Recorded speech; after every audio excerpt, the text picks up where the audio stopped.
조국 전 법무부 장관 딸에 이어 아들도 허위 스펙 사실이 법원에서 인정됐습니다.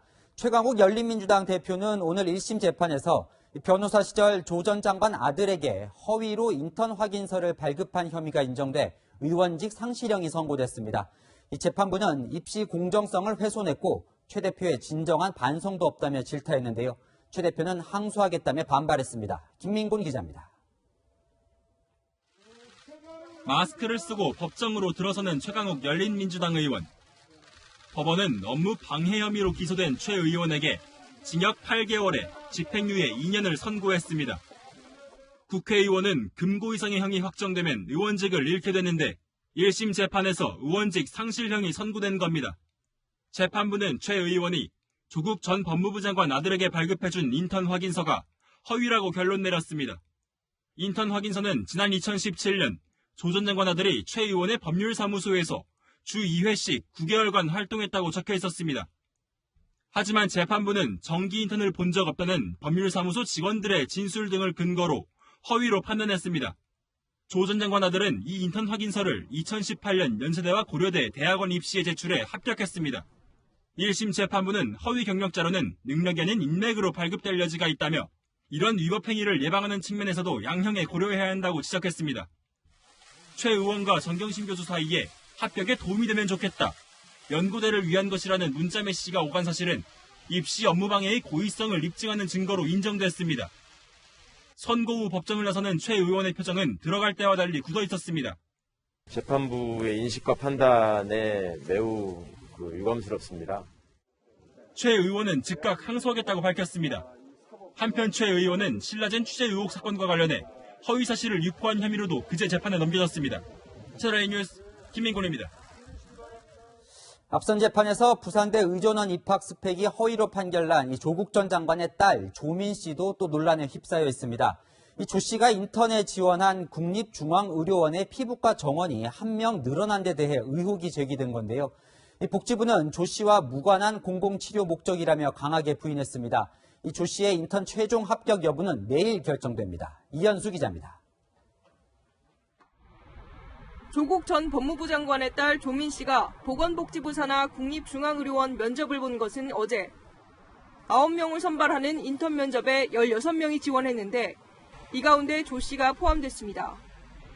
인턴은 의사 면허를 취득한 후 전문의 자격을 따기 전 과정으로 1년 후 레지던트 수련을 받게 됩니다. 그런데 중앙의료원이 최근 피부과 레지던트 정원을 1명에서 2명으로 늘린 것을 두고 의료계에서 조 씨를 위한 것이 아니었냐는 의혹이 제기됐습니다. 전염병 관련이 아닌 피부과를 증원한 게 통상적인 전례에서 벗어났다는 겁니다. 대한병원의사협의회도 필수 의료와 직접 연관성이 떨어지는 피부과 정원을 늘린 이유와 경위를 밝히라며 성명을 냈습니다. 마지막 공정성이 지켜질 것인지를 지켜볼 것이고 만약에 불공정한 정황이 드러날 경우에는 끝까지 책임을 물을 것입니다. 하지만 복지부는 중앙의료원이 늘린 피부과 정원은 인턴이 아닌 레지던트 과정이라며 조 씨를 위한 증원이 전혀 아니라고 밝혔습니다. 증원이 완료된 시점도 조 씨가 의사 국가고시에 합격하기 전이어서 시기적으로 맞지 않다는 설명입니다. 복지부는 또 피부과 증원을 한 건 화상 등으로 인한 피부 변형을 치료하는 공공의료의 목적이라고 해명했습니다. 국립중앙의료원이 내일 최종 합격자를 발표할 예정인 가운데 합격자들은 오는 3월부터 업무를 개시합니다. 채널A 뉴스 이현수입니다. 조국 전 장관 딸에 이어 아들의 스펙도 허위라는 판단이 법원에서 처음으로 나온 건데요. 앞으로 재판이 많이 남아있어서 끝이 아니라 시작으로 보입니다. 사회부 정현우 기자와 좀 더 짚어보겠습니다. 그러니까 조 전 장관 아들의 인턴 확인서가 가짜다 이런 결론이잖아요. 먼저 그렇게 판단한 근거가 궁금합니다. 사실 이게 CCTV 영상 같은 게 남아있으면 모르겠는데 그런 것이 전혀 없었던 상황이어서 결국 관계자들의 증언과 또 주고받은 문자 메시지 같은 증거들을 통해서 재판부가 허위 확인서라고 판단한 건데요. 핵심 쟁점은 확인서에 적힌 인턴 활동 내용과 시간이었습니다. 9개월 동안 매주 2회, 모두 16시간의 활동을 했다는 게 확인서 내용인데요.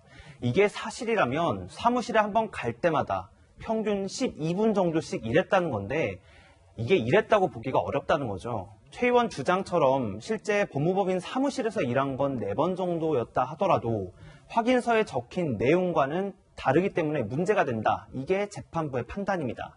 조 전 장관 아들이 사무실을 전혀 방문한 적이 없다. 이건 또 아니었습니다. 다만 평일은 물론이고요. 주말까지 사실상 상시적으로 출근했던 직원이 조 전 장관의 아들을 실제로 본 건 2번 정도였다고 증언을 했고, 다른 직원들도 사무실에서 정기적으로 일하는 인턴은 본 적이 없다고 증언했습니다. 이런 정황들을 종합하면 확인서가 과장된 정도가 아니라 처음부터 조 전 장관 아들이 인턴으로 일한 적이 없어 보인다는 게 재판부의 결론입니다. 결국 조 전 장관의 딸도 아들도 모두 입시 과정에서 허위 스펙을 이용했다, 이런 이야기가 됩니다. 네, 지난달 정경심 동양대 교수의 1심 재판부는 조 전 장관의 딸 조민 씨가 입시 과정에서 활용한 이른바 7대 스펙이 모두 가짜라고 판단했는데요. 서울대, 단국대, 부산 호텔 등에서 발급했다는 각종 인턴 증명서와 동양대 표창장까지 입시에 제출된 7가지 서류가 정 교수가 위조했거나 실제 사실과 다르게 기재되어 있다고 결론 내렸습니다. 조민 씨는 부산대 의학전문대학원에 지원할 때 동양대 총장 명의의 표창장을 제출했고요. 조 전 장관 아들 역시 연세대 정치외교학과 대학원 지원 과정에서 허위 인턴 확인서를 제출한 걸로 드러났습니다. 자, 그런데 판결 이후에도 이제 부산대는 조민 씨에 대해서 입학 취소까지는 결정하지 않았어요. 자, 조 전 장관 아들이 다니고 있는 연세대는 어떤 입장인가요? 네, 앞서 부산대는 이 법원의 최종 판결이 나올 때까지 좀 유보하겠다 이런 입장이었는데, 그렇죠. 연세대도 마찬가지였습니다. 전화를 해보니까요. 허위 증명서를 제출한 전례가 없다 보니까 이게 판결이 확정되더라도 앞으로 어떤 절차를 밟아야 할지 좀 검토가 필요하다, 이렇게 설명했습니다. 그런 전례가 없다는 것도 또 눈길을 끄네요. 자, 이번 판결에 더 관심을 받는 이유가 이 조국 전 장관 재판이 앞으로 있을 텐데 여기에도 영향을 미칠 수 있다는 거죠. 네, 오늘 허위로 결론난 인턴 확인서는 2017년 10월자로 발급된 건데요. 2018년 8월자로 발급된 또 다른 인턴 확인서가 있습니다. 두 확인서는 활동 기간과 시간이 다릅니다. 검찰은 조 전 장관 부부가 2017년 확인서에서 최강욱 의원의 인장을 캡처해서, 당시 변호사였죠. 인장을 캡처해서 2018년 확인서를 위조했다, 이렇게 의심하고 있는데요. 검찰도 최 의원 재판 과정에서 이 2018년 인턴 확인서에 대한 입장을 요구했습니다. 최 의원은 여기에 대해서 2017년에 확인서 2부를 발급해줬지만 2018년도 확인서는 자신의 재판과 무관하고 자신이 알지 못한다, 이렇게 답변을 했습니다. 조 전 장관의 아들 입시 비리와 관련된 재판은 다음 달부터 본격적으로 진행될 것으로 보이는데, 조 전 장관이 이 부분에 대해서 어떻게 소명할지도 주목됩니다. 자, 이 최강욱 의원 본인도 남은 재판들이 더 있죠. 네, 일단 오늘 1심 선고에 불복해서 오후에 바로 항소장을 제출했고요. 인턴 확인서와 관련해 지난 21대 총선 당시 팟캐스트 방송에서 이 인턴 확인서가 정상적으로 발급된 것이라고 발언한 것이 이 허위 사실 유포에 의한 허위 사실을 발언해 공직선거법을 어겼다, 이런 혐의로 재판에 넘겨졌고요. 여기에 더해서 검찰이 신라젠 취재 의혹 사건과 관련해서 이 최 의원이 SNS에 올린 글이 허위 사실 유포에 의한 명예훼손에 해당한다고 그제 또 기소를 했습니다. 그래서 네. 앞으로 3개의 재판이 동시에 진행됩니다. 오늘 이제 1심에서 의원직 상실형이 났지만 이 최종 판결이 날 때까지는 의원직이 계속 유지가 되잖아요. 자, 임기 끝날 때까지 재판이 길어질 수도 혹시 있을까요? 그럴 가능성은 현재로서는 좀 낮아 보입니다. 물론 최 의원 측이 의정활동을 이유로 재판 일정을 연기해달라고 요청하거나 증인이 대거 소환될 경우에는 재판 일정이 길어질 수 있습니다. 다만 인턴 확인서 내용이 사실인지를 확인하는 아주 쟁점이 비교적 간단한 재판이어서 이변이 없다면 대법원까지 가더라도 연내에는 최종 결론이 나올 거란 전망이 우세합니다. 네, 지금까지 정현우 기자와 살펴봤습니다.